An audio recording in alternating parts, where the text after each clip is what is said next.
আজকে টিউটোরিয়ালে আপনাদের সবাইকে স্বাগত। তো আজকে আমরা দেখব বেসিক কিছু কোয়েরি। তো বেসিক কিছু কোয়েরি শেখার জন্য আমাদের যেতে হবে কোথায়? লোকাল হোস্ট স্ল্যাশ পিএসপি মাই অ্যাডমিন। তো এখানে এসকিউএলে যেতে হয় আমাদের। তো এখানে আমাদের কোয়েরিগুলো লিখতে হয়। তো আসলে আজকে আমি এটা ইউজ করব না, আমি ইউজ করব একটা উইন্ডোজের একটা মাইএসকিউএল সফটওয়্যার আছে, যেটা গ্রাফিক্যাল ইউজার ইন্টারফেসের ভিতরে আমরা ওয়েব বেস যেটা আছে এটাই সবাই ইউজ করি।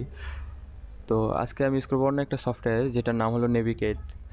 তো আপনারা সেটা ইউজ করতে পারেন অথবা এটা ইউজ করতে পারেন। এখানে আপনারা যা লিখে এখানে রান করবেন, কোয়েরি যাই লিখেন না কেন, এখানে যা রান করবেন যে রেজাল্ট আসবে, তা আমি যে নেভিগেট সফটওয়্যার ভিতরে এখানে যা লিখবো, লিখে যা রান করাবো সে একই আসবে। তো এটা নিয়ে চিন্তিত হওয়ার কারণ নেই। তো এই যে দেখুন, আমরা গত পর্বে যা দেখেছিলাম সেটা যদি এখানে লিখি তাহলে একই দেখাবে।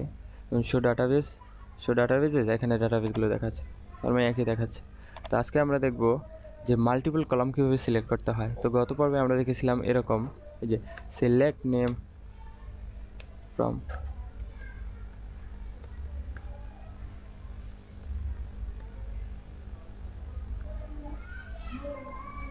কাস্টমার্স, এরকম করে দেখছিলাম যে শুধুমাত্র একটা কলাম দেখছিলাম, একটা কলাম নেম দেখছিলাম। আজকে আমরা দেখব মাল্টিপল।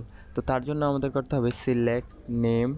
যদি আমরা নামের সাথে আইডি দেখতে চাই তাহলে আগে আইডি দিলাম, তারপরে নেম ফ্রম কাস্টমার্স।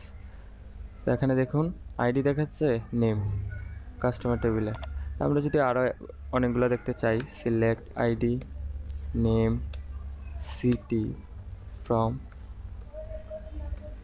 কাস্টমার্স লিখে যদি রান করাই তাহলে এখানে দেখাচ্ছে।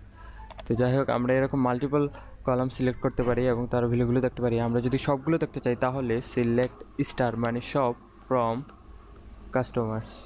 তো এইভাবে আমরা সবগুলো দেখতে পারি। তো আজকে এই পর্যন্তই, আগামী পর্ব আবার দেখা হবে।